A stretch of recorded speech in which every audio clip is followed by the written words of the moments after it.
makikita nyo, may sauce na siya. Ayan. Lagyan natin itong ano to eh, canned peeled tomato. Ayan.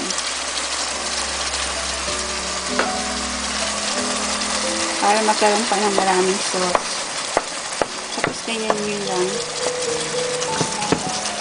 Naay naman siya dyan. Malulusaw. Sarap. Kami nalagay namin sa Bulacan, piritong kamote.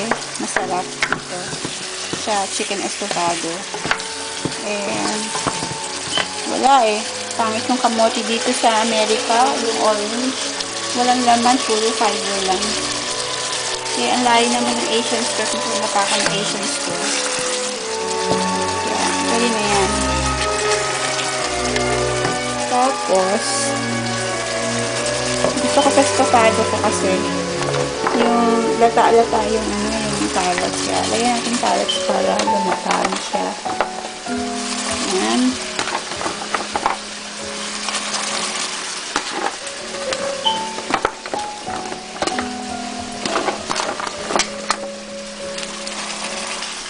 Yung konting bell pepper. Ito yung huli natin. Pang garnish sa huli.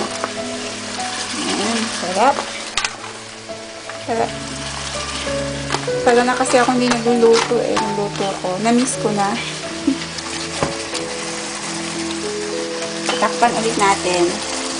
Tapos hinaan nyo ng konting apoy. Medium high. Yan. Number 6.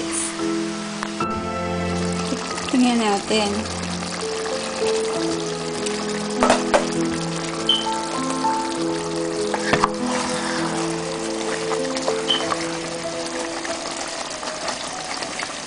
Ayan, nag-sauce na siya, nagsasabaw, pero kain na natin yun.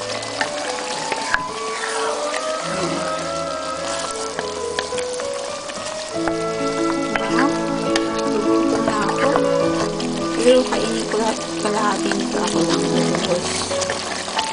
Yung paborito kong part ng ko, anong tawag dito, yung ewan ko anong tawag dyan. Basta sa drumstick, hahatiin mo sa gitna. Ito yung favorite ko na part. Yan. Tulatod. Ano yan? Ewan ko. Anong tawag dyan? Kaya lang may dugo-dugo pa siya kasi medyo frozen Kaya medyo kailangan pa ng konting time.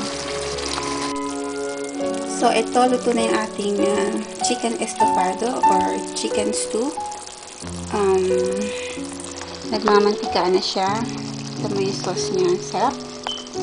O, sige, hanggang sa muli. Kakain na ako, tapos matutulog. Sige, bye-bye. Ingat kayo lahat dyan. Halos 11 AM na dito. So, mga hour and a half ng cooking time. Sige, bye-bye.